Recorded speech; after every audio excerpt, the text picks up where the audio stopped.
dafa ne dafa jox Iran 10 à 15 jours yéen ñëpp gis ngeen information yi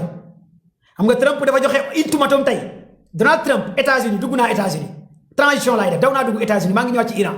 Trump dafa joxe ultimatum 10 à 15 jours gars yi vous êtes là avec moi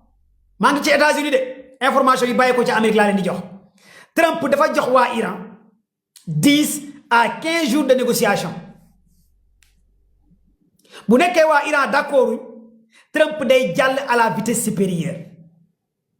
lii la Trump wax vidéo bi def naa ko sama page Facebook yéen ñëpp gis ngeen vidéo bi les intégrés gars yi topp commando baay ñàkk a abonné ci commando baay wóoru nee naa leen fii la abonné leen bu ngeen bëggee xam ci géopolitique géostratégie bii mooy compte bu baax bi wala ngeen daw dem wër sama page Facebook man connecté wu ma ci Sénégal man ci satellite militaire américain yi iranien yi laa connecté man maa ngi ci espace X man maa ngi ci espace X mooy entreprise Elon Musk bi man fa laa nekk abonné leen bu ngeen bëggee bokk ci àdduna bi bu ngeen bëggee bokk ci ñii le monde de demain abonné leen ci compte bii ngeen daw wër commando baay Facebook ngeen bokk ci ñii réfléchir nan lay àdduna bi di doxee suba Trump nee na may na gaay de 10 à 15 jours léegi nag waa Iran nee nañ Trump jaru ngay maye de 10 à 15 jours ñun dañoo soxla Bokar merci dañoo soxla négociation yi gaaw te rapide mu bañ a génn sax weekend bi ak yan accord nga soxla kon xam ngeen ne loolu mooy lan mooy kaa ñu xeex parce que en langage de diplomatie parce que diplomatie bi entre Iran ak États-Unis mu ngi commencé échouer waxtaan bi dialogue bi mu ngi commencé échouer leneen li amaat États-Unis wax naa leen ko xam ngeen tey lan moo génn xam nga nee naa leen am na ñaari réunion benn bi mooy Trump dafa woote réunion ci Pentagone dajale les généraux américains projeté ay images dinaa leen liiral lan la gars yi jël comme waxtaan comme image comme exemple ak lan la gars yi bind ak lan la gars yi jox Trump ak lan la ci doon gars yi waxtaan ci réunion bi Trump et ses généraux américains pour ci attaque bi ci combinaison bi ak nu mu demee ci biir waxtaan bi gars yi xamal nañ Trump c'est pas le moment idéal pour xeex ak Iran directement loolu moo tax Trump ne dina attaquer Iran mais da koy limiter loolu mooy lan dinaa xeex ak yow dóor la mais duma la gaañ kon kay jarul ngay xeex bi ñu paree réunion bi les médias français ñu ne Trump jël na décision ñu ne ban décision la jël nee na léegi dina xeex ak Iran mais day limiter xeex bi ñu ne ko lan lay xeexee mu ne installation yi lay bombardé installation yi lay bombardé pare ci léegi nag waa Iran nee nañ ko xeex bi kenn du ko limiter soit ñu xeex wala nga bàyyi mais boo ñu cofee ñu dañ lay lekk kon lii fii la gars yi taxaw instant yi taaru vol merci maa ngi ñëw liiral leen léegi lan la service secret américain yi jox Trump comme information jamono jooju may wax ak yéen le congrès américain yi non États-Unis yëngu na de cour suprême États-Unis sax yëngu na tey gars yi moodu Sénégal yi nekk ci Amérique ma jox leen xibaar yi comme que yéen liggéey rek ngeen taal xamu leen sax lu xew seen dëkk bi mooy élection mi mandat yi moom ragal naa Donald Trump day tëb élection mi mandat yi gars yi jëm Trump day tëb là moom je vous le dis parce que américains yi fu mu ne Trump da leen laa dugal foo xamante ne mënuñ cee génn Trump dafa soob dugal boppam waxam mooy tax wax ju bëri baaxul moo tax boo nekkee njiit di ratatati di wax di nga wax bi dugal sa bopp maanaam Trump dafa dugal Amérique ci loo xamante ne mënu ci génn parce que fu mu ne tous les alliés américains yi bu États-Unis attaqué wul Iran dañuy weddi États-Unis tous les alliés arabes yi xam nga réewu arab yi ñoo gën a seytaane réewu arab yi moom ñu ngi taxaw di xool Arabie Saoudite moom ñu ngi ne ya Allah ya Allah ya Allah Allah Allah ya Trump ya Allah Trump attaque ya Allah ya Allah Trump ndax xam nga réew arab yi ak seen kaala yu weex seen moo tax ma sol lii sax bu jàppale leen seen jàllaabe yi ñoo gën a seytaane réewu arab yi naari ya Allah Trump attaque ñoom loolu la ñu nekkee Trump nag fu mu ne dafa dugg ci loo xamante ne mënu si génn xam na ne mënut a attaqué Iran te bu attaqué wul Iran réewu naar yi ñoom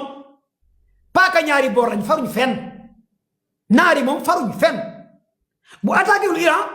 réewu naar yi tous les alliés des États-Unis dañuy contourner envers Iran parce que ça confirme que Iran lanceur d'alerte merci pour les cadeaux les fleurs les cœurs gars yi vous êtes 2200 personnes sur le live sécuriser le live mooy protéger le live mooy tapoter, donner des cadeaux, des fleurs, des cœurs. Là je vous le dis hein, pour mieux sécuriser le live parce que ça fait plaisir ñuy waxtaan ci lu xew ci àdduna bi ngeen génn un peu ci ay détails cas comme que Sénégal moom réewu cas la matin midi soir xam-xam zéro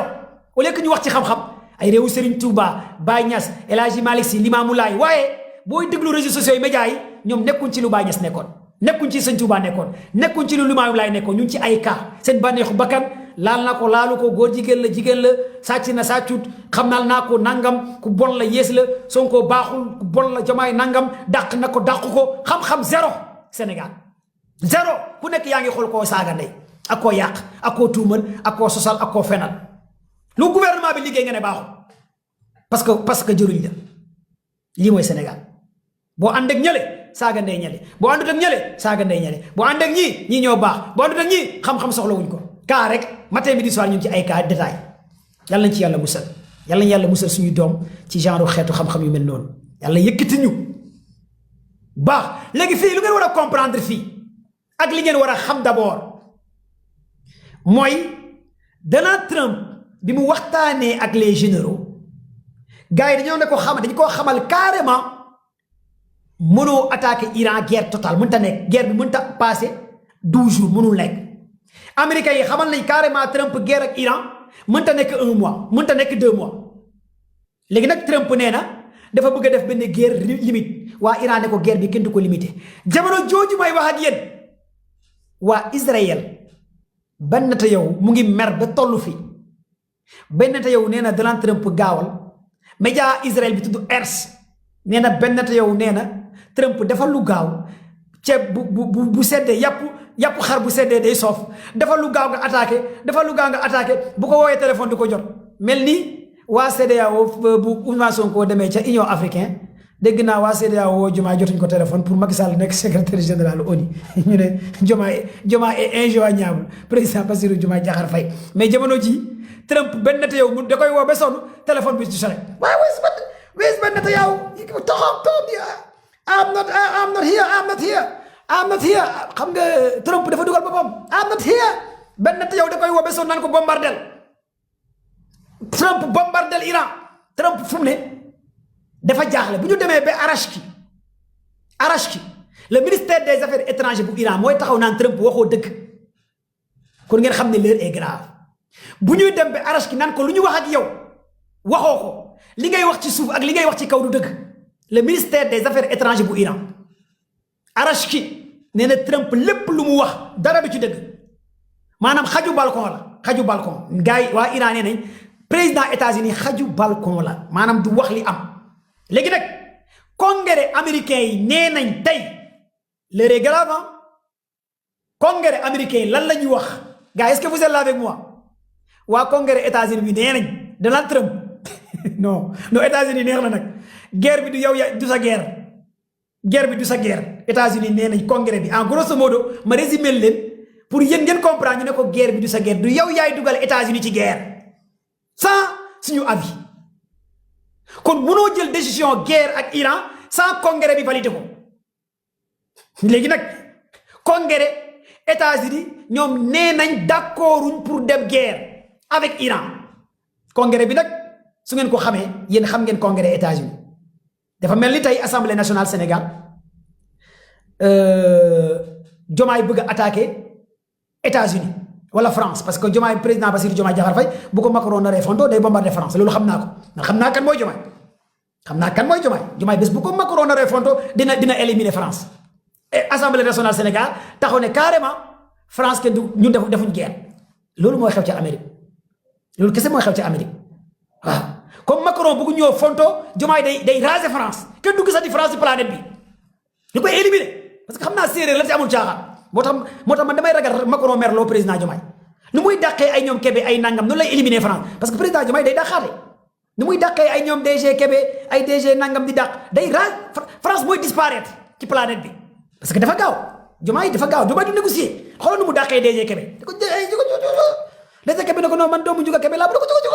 Ndiouga Kébé milliardaire ak millionnaire laa ci yemale man xaw ma man séeréer laa Macron ni ngurbaan laa xam lève-toi na nga nekk doomu milliardaire li ci tuuma la lève-toi jógal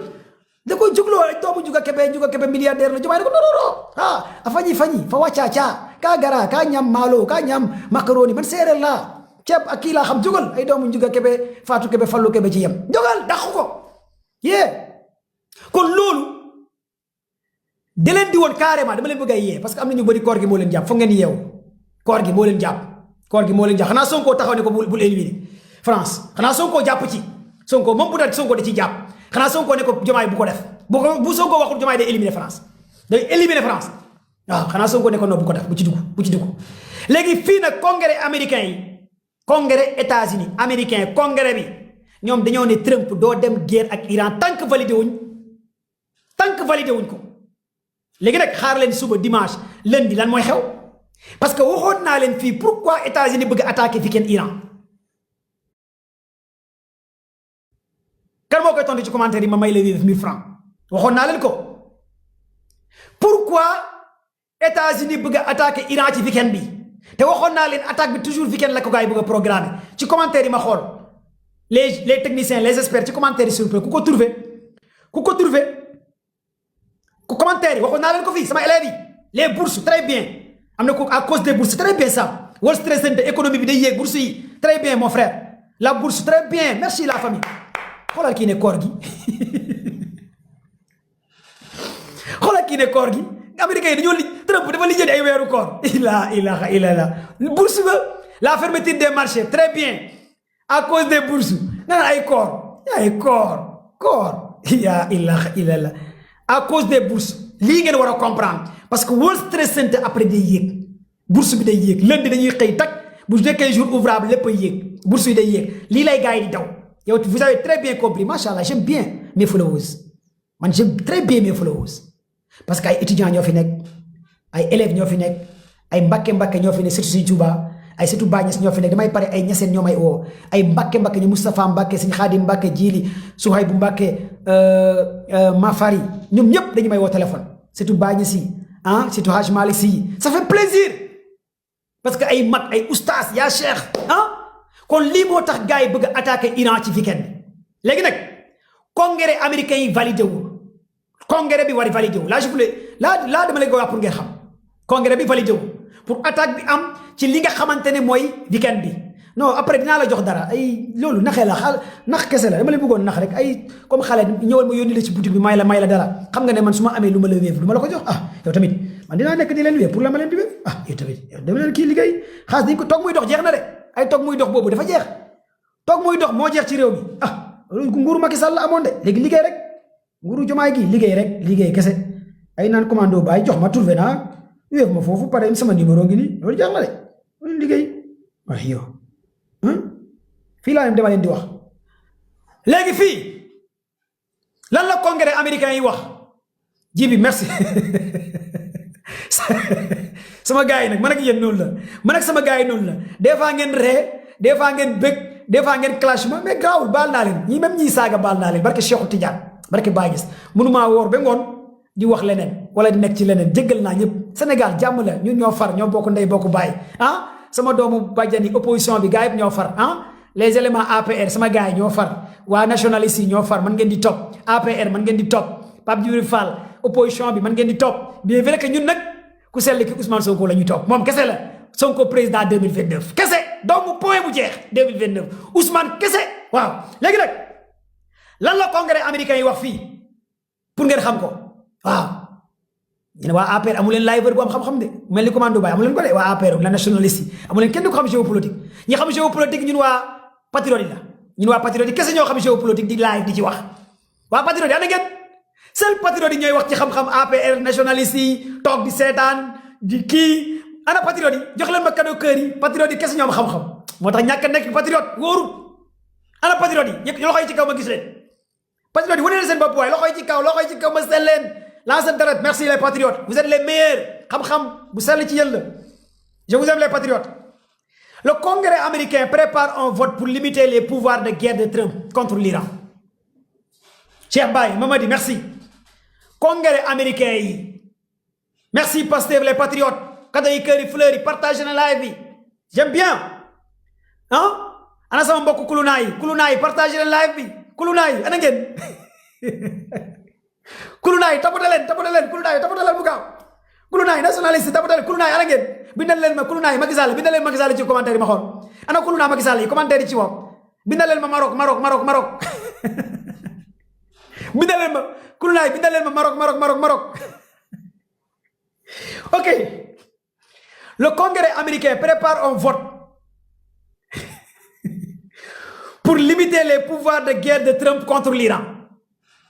Congrès américain ñu ngi préparer vote pour limiter pouvoir de guerre de Trump contre l'Iran tey looloo am ca Amérique jamono jooju may wax ak yéen Cour suprême bu États-Unis dafa bloqué sanction douanière yi nga xamante ne Trump tegoon na ko taxe Cour suprême bi annulé lépp Trump tey dafa mel ni Trump ñaari problème la am ci Amérique tey may wax ak yéen ñaari problème Trump am na ko ci Amérique Cour suprême bi annulé na décision bi Trump jëloon concernant les taxes douanières muy premier élément Cour suprême gàcce ngaalama waa Cour suprême bu États-Unis gàcce ngaalama waa Cour suprême bu États-Unis bokk leen ak gaa yàlla de falaa yem nag parce que réew mi moom xamal looy wax waaw gàcce ngaalama waa Cour suprême bu États-Unis ñooñu benn président du leen manipuler waaw Cour suprême bu États-Unis benn président bul du leen manipuler ba mais bokku ak gaa yàlla ma xam en 2021 2019 bokku leen ak gaa yooyu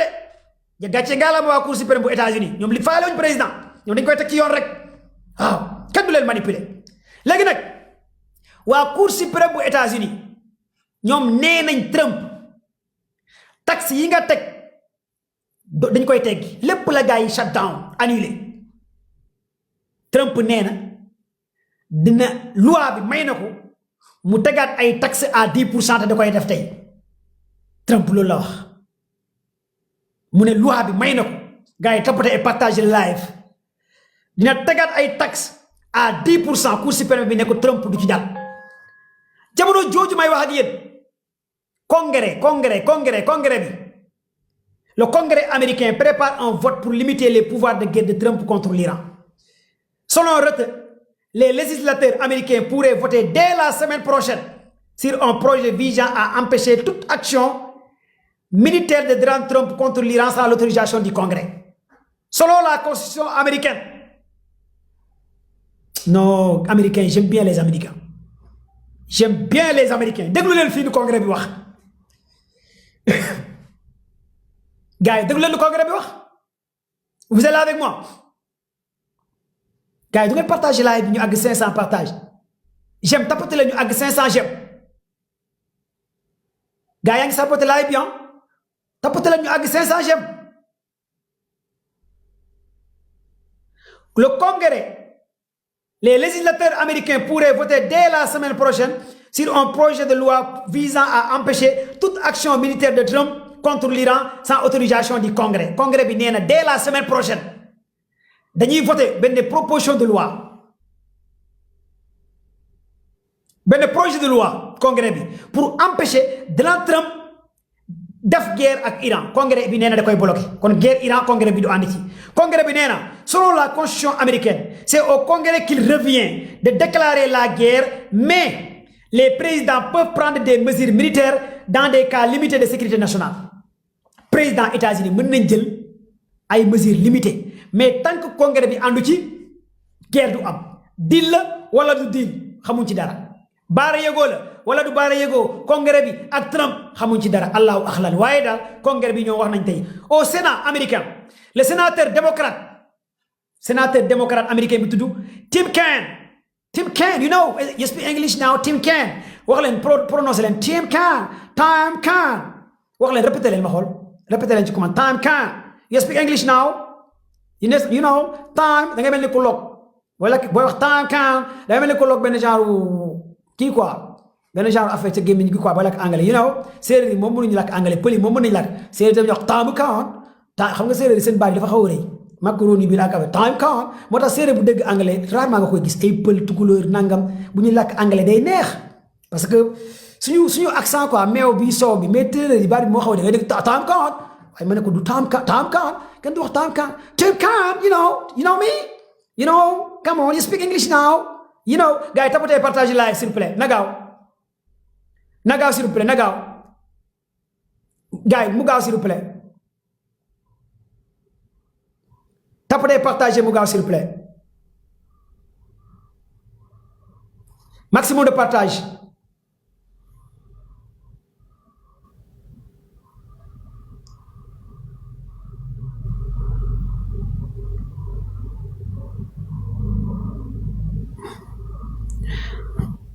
laalal kër yi ngeen partagé mu gaaw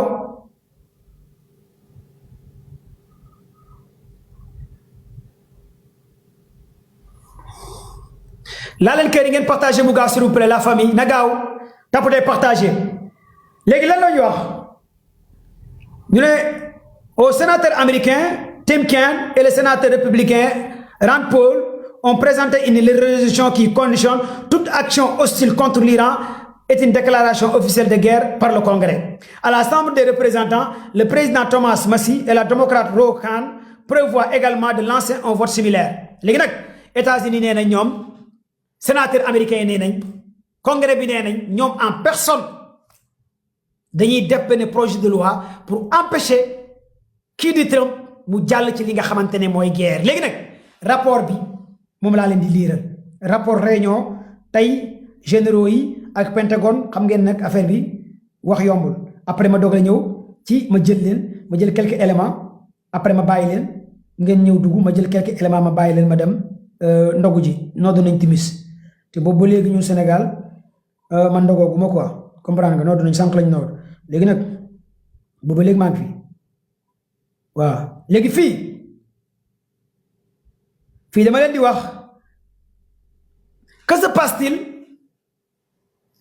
lan la Pentagone wax tey dina Trump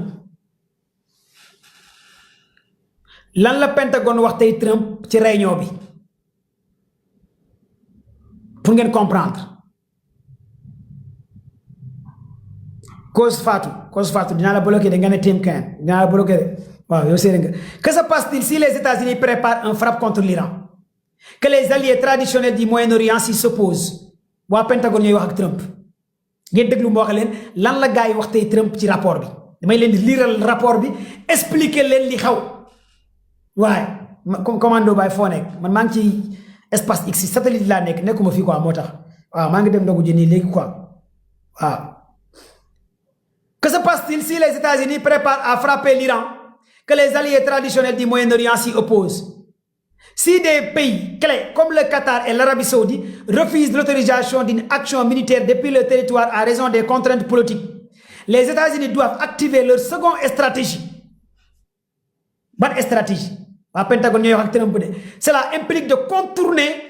la région immédiatement pour lancer d'attaques et de privilégier une approche périphérique à partir de bases européennes. Cependant, à partir de bases européennes, Américains yi bu nekkee les alliés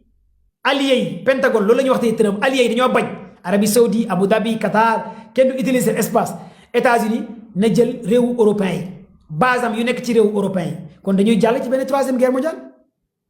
li ngeen di bañ a dégg seen alliés yi li la gars yi wax. Cela implique de contourner la région immédiate par de lancer des attaques et de privilégier une approche périphérique à partir de ces bases européennes. Cependant, la distance est le principal obstacle à la guerre aérienne. La distance waa Pentagone ñooy wax ak Trump ñu ne ko la distance mooy principal obstacle à la guerre aérienne. Il faut que américains yi sori ci altitude buy avion yi di nekk les B-2 Spirit dañoo war a sori furtif li nga xamante ne mooy Iran maanaam nañ nekk ci kaw a kaw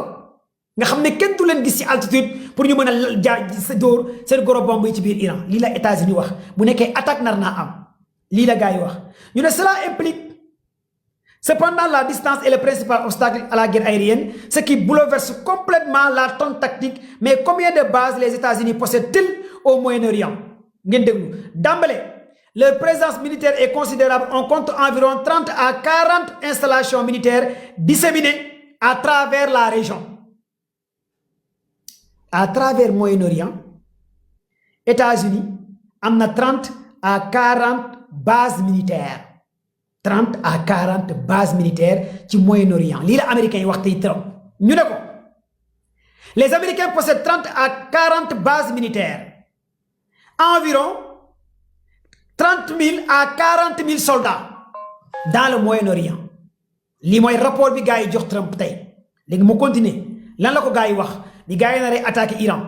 yéen a ngi suivre wala suivre leen wala ma jël leen ma continuer wala ma jël gars yi ma continuer wala ma jël gars yi plan bi gars yi teg nee naa leen état gars yi balaa ñu attaqué plan la tactique la stratégie la ak lépp man fu ne laa am ay élément mosa Sénégal lay nekk gi am ay élément renseignement biir États-Unis biir Arabie Saoudite biir fu ne di leen jox xibaar ñun fii lañu toog di am ay rapport you know come on you know me ma continuer wala ma arrêté yéen a ngi suivre ok ma continuer damay wax di expliquer kon su ngeen bëggee ma continuer tapoter leen ngeen partage live bi encore lan la rapport américain bi wax ak Trump ñu ne cela inclut des plateformes logistiques majeures comme la base aérienne Al-Udeid au Qatar et les activités de soutien naval à Bahreïn et Al-Dhafra aux Émirats arabes ces trois bases base bi nekk Al-Dhafra aux Émirats arabes Bahreïn ak Al-Udeid bi nga xamante ne mooy Qatar américains yi nee nañ ces trois bases peuvent écraser des installations nucléaires iraniennes est-ce que Iran dina bàyyi ces trois bases américaines di ko fëkk question bi yéen laa koy poser ci commentaire yi américains yi nee nañ Trump mën na utiliser ces trois bases ñu continuer encore fii ñu ne si l'accès à ces bases locales leur est refusé américains yi ñooy wax ba léegi ñu ne si l'accès bu nekkee ne Iran dafa tere États-Unis utiliser seen base militaire yi léegi États-Unis nan lay def léegi États-Unis dafa indi beneen plan bu mu war a def plan bi laa leen di wax les Américains sont très forts américains yi sont très forts américains yi man yabuma leen de man yabuma leen de man yabuma américains yi franchement xam naa ne aay nañ parce que plan bu ne lañ koy am boo leen teree lii lan la ñu war a def bu leen Iran teree fële ma expliquer leen si l'accès à ces bases locales est refusé quelles nouvelles stratégies vont-ils déployer? Le cœur de cette stratégie repose sur un redéploiement logistique massif s'appuyant fortement sur le déploiement d'une véritable armada de ravitailleurs volants. Ravitailleurs volants, moi, armée de l'air. J'aime les Américains. Non, armée de l'air. Un pont volant aérien. Eh, comme les Américains, pont volant. Moi, à travers le ravitailleur, on peut créer un pont aérien. Un pont aérien à travers ces ravitailleurs. États-Unis dañu bëgg créer pont aérien manam ci jaww ji ñu créer benn pont boo xamante ne seen avion yi dañuy toppalante mais les Américains sont puissants gars est-ce que yéen a ngi suivre est-ce que yéen a ngi suivre la technologie moo tax ma ne leen vraiment les Américains sont forts en fait les gars ils sont très forts si leur base est refusée bu nekkee dañu leen tere base yi ban option la gars yi jox Trump